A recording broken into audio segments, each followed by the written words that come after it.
저절로 되지는 않습니다. 내가 나의 에너지를 치료와 회복을 위해 분배하기로 결정해야 그것이 시작되는 겁니다. 최소한의 힘만 들여서 운 좋게 좋은 결과를 얻으려고 하지 마시고요.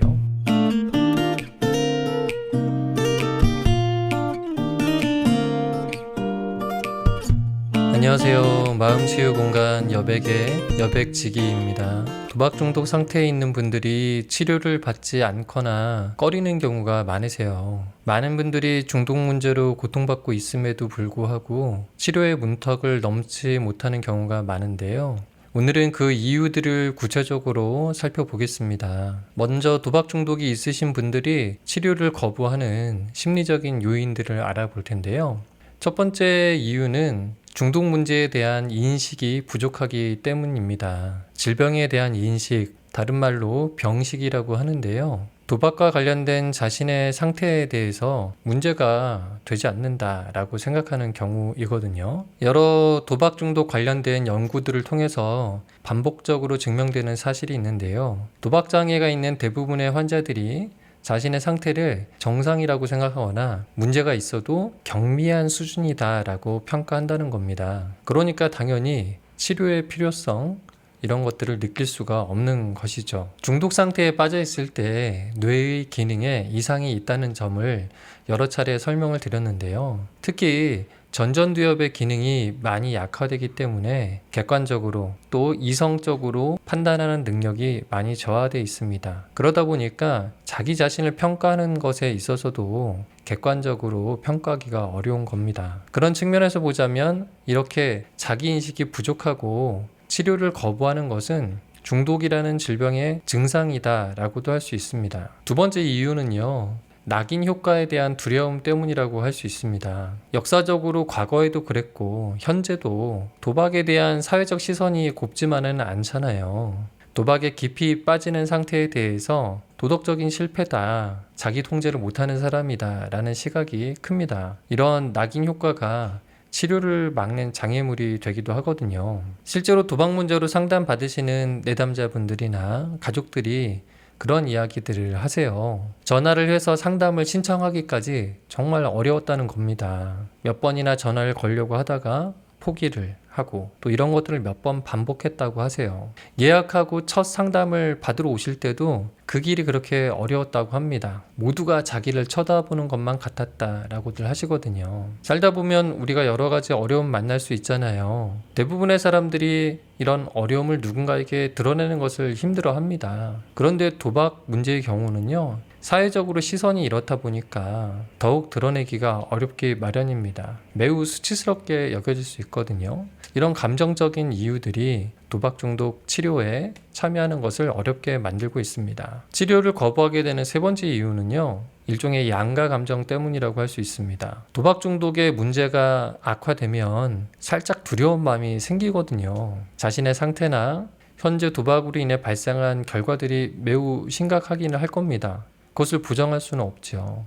동시에 또 그 정도까지는 아니야 라는 이런 생각도 이렇게 교차를 하거든요. 이런 양가 감정이 발생했을 때 이를 해소하기 위해서 적극적으로 사고하고 판단하면 좋은데요. 대부분의 경우 이럴 때 결정을 유보하기 마련입니다. 이런 종류의 의사결정을 하려면 상당한 수준의 정신적 에너지를 투입해야 되거든요. 그런데 도박 중독의 상황이 그럴 여유도 없고 상태도 아닌 경우가 많아요. 그러니까 일단 이런 양가 감정이 있을 때 뭘 결정 내리기보다는 미뤄두는 거죠. 그렇게 미뤄두면 그냥 현 상태를 유지하게 되는 겁니다. 또 네 번째로 치료에 대한 의문이나 회의감을 가진 분들도 많이 있습니다. 약을 먹는다고 해서 돈 문제가 해결되는 것도 아니고요. 말을 이렇게 주고받는 상담이 중독적인 행동에 어떤 영향을 미칠지 의문을 가지실 수 있어요. 실제 또 치료를 하게 되면 그 과정이 그렇게 드라마틱하지만은 않거든요. 꽤 장기간의 시간이 필요하고요. 상당히 지루하게 느껴지는 시간일 수도 있습니다. 정신적으로는 도박의 영향이 깊이 자리 잡고 있었는데 그러한 생각이나 감정을 밀어내고요. 무언가 새로운 변화를 위해서 무언가에 집중하고 체계를 잡아 나가려는 어떤 이런 노력들이 힘겹고 지겹게 느껴질 수 있습니다. 이런 것들이 하나의 장애물이 되기도 하는 거죠. 마지막으로요, 재정적 압박감, 이 감정 때문에 치료에 엄두를 내지 못하기도 합니다. 특히 감당 못할 도박빚에 허덕이고 있다면 치료는 우선순위가 아닐 수 있습니다. 실제 돈 문제 해결이 급하기도 하겠지만 빚 독촉을 받는 상황이 되면 우리의 감정은 굉장히 과도하게 불안해지고 긴박감이 형성되거든요. 그 불안을 해소하기 위해 무언가 강박적인 행동을 하게 되는데요. 그것이 바로 도박이 될 가능성이 높습니다. 또 실제로 재정적 문제를 해소하기 위해서 추가적으로 돈을 벌기 위해 뭔가를 해야 되잖아요. 그러니까 치료를 위한 시간이나 재정을 마련하는데 어려움을 느끼시는 분들이 많아요. 또 돈 문제만 해결되면 다 괜찮아질 것 같다는 그런 생각이 들기도 하고요. 문제를 바라보는 관점이 치료받아야 할 질병이 아니라 그저 돈 문제라고 인식하시기도 합니다. 사실 중독 문제가 해결되지 않으면 결국 밑 빠진 독에 물을 붓는 그런 꼴이 될 수 있는데도 말이죠. 치료에 장애물이 되는 외부적인 요인도 있습니다. 사회 문화적 환경의 영향이라고도 할 수 있겠네요. 일단 접근성이 좀 낮습니다. 거주지나 생활 근거지 근처에 치료 시설이나 기관이 없거나 좀 부족할 수 있거든요. 또 관련된 정보가 부족하기도 하고요. 치료나 회복을 위해 부담해야 할 시간이나 비용에 대해 정보가 충분하지 않은 경우가 많은데요. 이런 부분들이 장벽으로 작용하기도 합니다. 우선 도박 중독만을 전문으로 하는 치료기관이나 상담기관이 많지는 않거든요. 아무래도 도박 중독으로 치료받으려는 수요가 많지는 않잖아요. 그러다 보니까 아주 구석구석에 이런 치료기관들이 있지는 않습니다.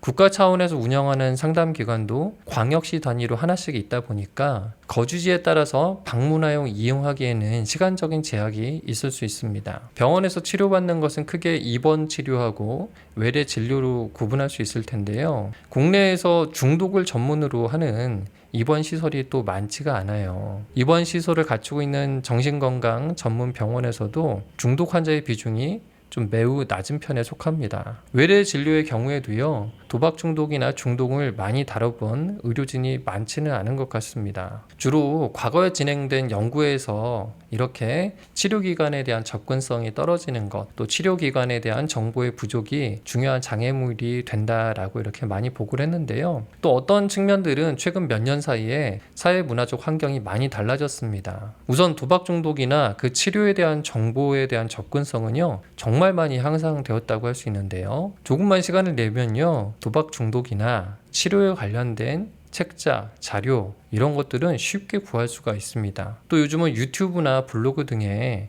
도움이 될 만한 전문적인 정보들이 꽤 많거든요. 또 우리가 코로나를 겪으면서 사람들이 서로 직접 접촉하지 않는 과정에서 온라인 화상을 통해서 회의를 하기도 하고 소통을 하는 시도들을 많이 해봤습니다. 그래서 이제 그런 것도 어느 정도 익숙해졌는데요. 최근에는 온라인을 통해서 화상으로 상담하는 것도 많이 보편화되고 있거든요. 이렇게 온라인 상담이 활성화되면 어떻게 보면 시간적인 제약이나 물리적 제약을 많이 극복할 수가 있습니다. 두 번째로 중독 치료의 장애물이 되는 또 한 가지 요소가요, 도박 중독에 특화된 프로그램이 부족하다는 점을 꼽을 수 있습니다. 물론 이런 프로그램이 존재하지 않는 것은 아닙니다. 다양한 연구기관 또 국가 차원에서 연구되고 또 제작이 됐습니다. 하지만 다른 주요 심리적인 문제나 정신건강 문제에 비해서 그 양과 질이 부족한 것이 사실입니다. 가령 예를 들면 최근 청소년 도박 문제가 매우 확산되고 있잖아요. 과거에는 도박 중독 치료의 주 대상이 성인이다 보니까 청소년에 관련된 그런 프로그램이나 치료 방법들은 개발이 좀 미흡한 부분들이 있습니다. 최근에 스마트폰과 인터넷이 모든 사람의 필수품이 되면서 거의 모든 청소년이 이제 불법 도박에 노출되어 있다고 볼 수 있거든요. 청소년 도박 중독의 문제는요, 성인들과 공통적인 면도 있지만 다른 측면도 꽤 많습니다. 때문에 치료적 접근이나 개입의 방법에서도 차이가 있을 수밖에 없거든요. 하지만 발생하는 문제에 비해서 이와 관련된 연구나 프로그램 개발은 걸음마 수준이라고도 할 수 있을 것 같아요. 또 이런 프로그램이나 전문성을 갖춘 시설이나 기관이 내가 거주하는 곳 가까이에 위치해 있지 않다면 이용에 어려움이 있겠죠. 또 세 번째로 장애물이 되는 것은 아무래도 도박으로 인해 발생한 채무나 법적인 문제가 있다 보니 이런 문제 해결이 조금 더 시급하게 느껴지는 것 같습니다. 치료의 우선순위를 두거나 집중하기 어려운 측면이 있다고 할 수 있죠. 이렇게 중독에 대한 치료를 거부함으로 인해서 치료가 지연되게 된다면 어떤 일들이 일어날까요? 우선 중독이 더욱 악화될 가능성이 많습니다. 이런 것들이 표면적으로 관찰되지는 않아요. 그러다 보니까 그 심각성을 간과하기 쉬운데요. 이런 중독의 상태가 지속될 때 우리 뇌의 상태가 계속 악화된다는 점에 주의하셔야 할 것 같습니다. 뇌의 조절 능력이 많이 약화되고 중요한 기능들이 제 기능을 발휘하지 못하게 되거든요. 이런 상태가 지속되면 기능이 떨어진 뇌의 상태가 고착화될 수 있어요. 이런 뇌의 상태가 일상 전반에 영향을 미칠 수가 있는 겁니다. 합리적 사고의 기능이 많이 떨어지고 인지적 왜곡이 많이 발생하거든요. 잘못된 판단과 결정이 많아지니까 생활 전반에 여러 가지 문제가 발생할 수 있는 겁니다. 감정 조절 능력도 떨어지고요. 어떻게 보면 공감 능력도 많이 떨어지거든요. 그러니까 대인 관계에서도 여러 가지 문제가 생기게 되죠. 재정적인 상황도 악화될 가능성이 높습니다. 물론 도박을 계속 하다 보면 일시적으로 큰 돈을 따서 위기를 모면하시는 경우도 있거든요. 그런데 그 상태가 지속되지 않는다는 걸 아시잖아요. 자기 자신만이 아니라 자신과 연결된 가족 전체가 경제적으로 위태로운 상황에 놓이게 됩니다. 도박 문제가 발생했던 초기에는 자신의 직업 활동을 유지하는 데 어려움이 없을 수도 있어요. 하지만 시간이 계속 지날수록 여러 부분에서 일에 집중하지 못하고 성과가 나지 않는 것들을 경험하게 되십니다. 상담받으시는 분들 중에 여러분들이 직업 활동이나 이 직업의 유지에 어려움을 호소하기도 하셨어요. 또 사업을 하시는 분들도요. 도박으로 인해서 사업장 전체가 큰 위험에 빠지는 경험들도 많이 있더라고요. 도박 중독의 치료는 단순히 도박을 참고 절제하는 것만을 의미하는 건 아니거든요. 새로운 삶의 방식을 만들고요. 깨진 관계를 다시 회복하고 삶의 의미를 재구성하는 일련의 과정이라고 할 수 있는데요.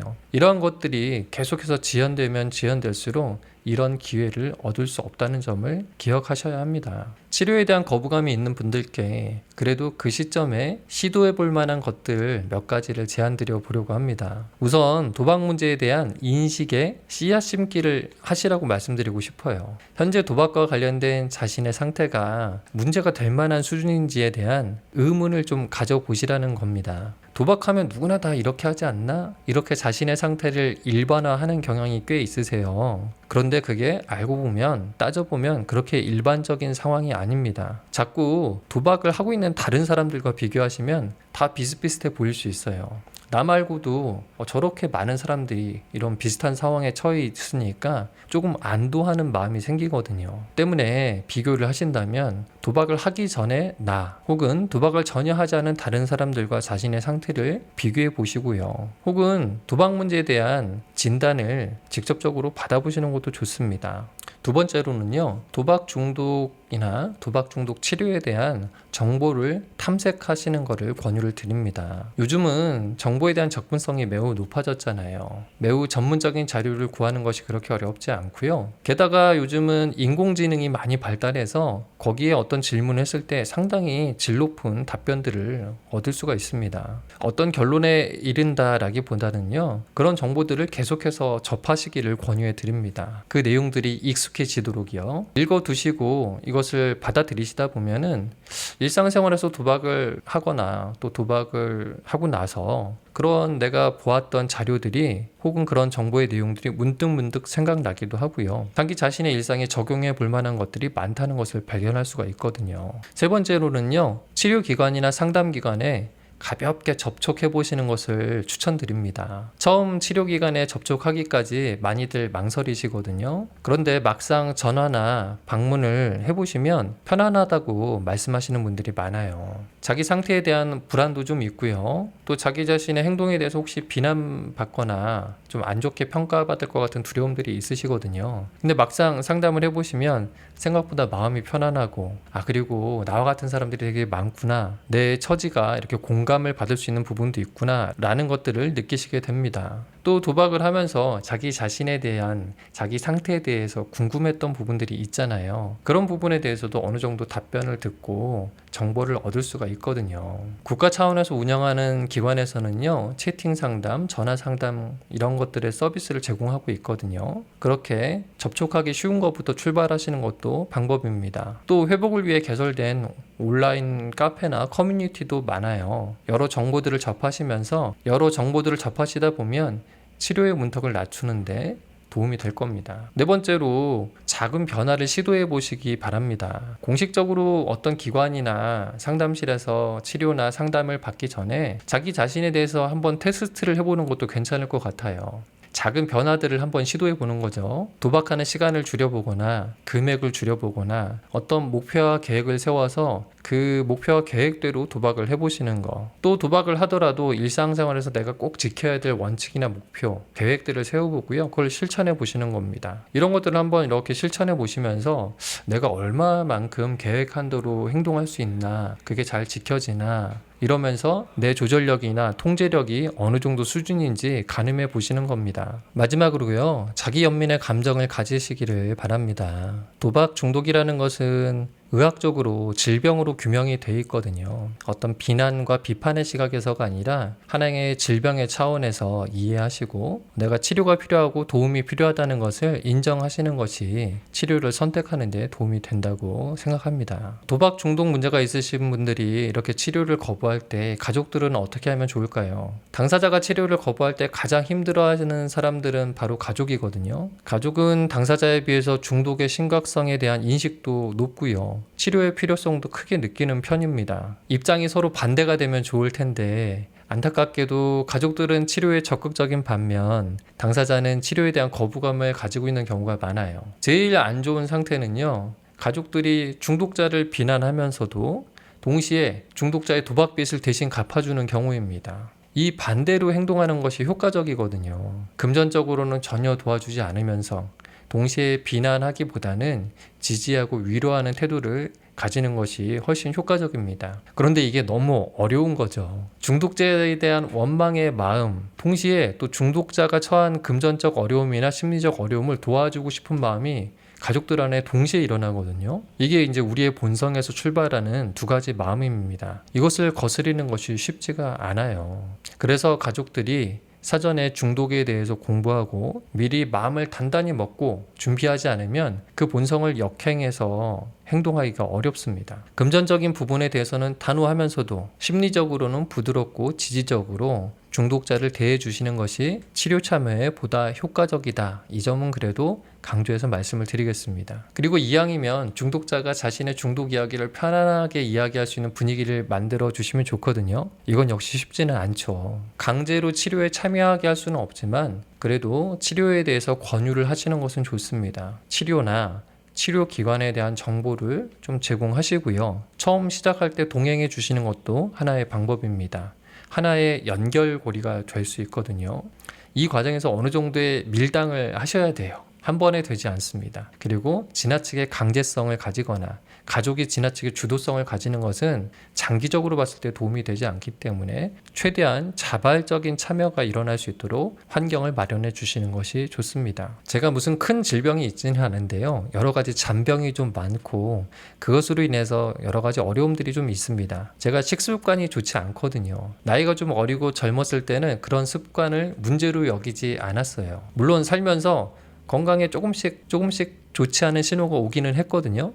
그런 영향으로 병원에서 진료도 여러 차례 받았고요. 하지만 이 정도 불편 정도는 달고 살아도 괜찮다고 이렇게 무시했었습니다. 하지만 이제 이런 것들이 누적되다 보니까 생활 여러 영역에서 상당한 지장이 있기 시작했습니다. 상당한 통증이 수반되고요. 컨디션이 저하되고 그러니까 활동을 정상적으로 할 수 없는 날들이 증가하게 되더라고요. 몸이 아플 때 몸만 아픈 게 아니잖아요. 정신적으로도 황폐해집니다. 제 건강에 대한 객관적인 인식이 부족했던 거지요. 의사의 권고도 있었고 여러 징후들도 있었지만 무시했습니다. 방치한 겁니다. 건강을 관리하는 거, 식습관을 개선하는 거 이런 것들이 항상 우선순위가 아니라 뒤로 밀렸어요. 그런데 이제 그런 것들이 누적돼서 더 큰 고통으로 저에게 다가온 겁니다. 지금은 이제 고통이 워낙 크다 보니까 그것을 개선하려고 노력을 많이 하고 있거든요. 예전에는 이런 것에 시간도 에너지도 들이지를 않았습니다. 지금은 상당한 높은 위치에 건강관리를 올려놨어요. 몸에 이상을 느낄 때마다 관련된 자료를 찾아보고요. 병원에 가서 전문의에게 진료를 받아서 제 몸의 상태를 객관적으로 이해하려고 노력하고 있습니다. 과거에는 민간요법 같은 거 아니면 제가 직접 체험해보고 우연히 얻어 걸렸던 어떤 지식을 가지고 막 적용을 했었죠. 아, 이거 먹으니까 괜찮네. 이렇게 행동을 취했더니 괜찮네. 이런 것들을 미신과 같이 믿고 행동했었습니다. 하지만 지금은요. 검증된 정확한 방법, 검증된 정확한 먹거리 이런 것들을 알고 그것을 저한테 적용하기 위해서 노력하고 있습니다. 그리고 제 건강에 도움이 되는 습관을 만들기 위해 노력하고 있거든요. 내가 먹는 것들이나 먹는 방식이 나의 기분이나 활동에 상당히 영향을 미친다는 것을 매번 확인하고 있고요. 나의 선택에 대해서 공부하면서 개선해 나가고 있습니다. 도박으로 인해 여러 문제에 직면했을 때요. 마음이 분주하실 거예요. 정신이 없죠. 내 몸과 마음을 챙길 겨를이 없는 것처럼 느껴질 수 있습니다. 그럼에도 당부드리고 싶어요. 잠시 여유를 가지고 몸과 마음을 진정시키시는 겁니다. 자기의 상태를 관찰하고 평가하고 새로운 변화의 필요성을 인식하기 위해 시간과 에너지를 분배를 하셔야 합니다. 어느 정도의 비용도 감수할 필요가 있어요. 저절로 되지는 않습니다. 내가 나의 에너지를 치료와 회복을 위해 분배하기로 결정해야 그것이 시작되는 겁니다. 최소한의 힘만 들여서 운 좋게 좋은 결과를 얻으려고 하지 마시고요. 치료와 회복은요. 매일매일 시간 여러분의 선택에 달려 있는 거거든요. 여기에 여러분의 관심과 에너지를 분배해 주셔야 됩니다. 거기에서부터 회복이 시작될 수 있습니다. 지금까지 마음치유 공간 여백의 여백직이었습니다.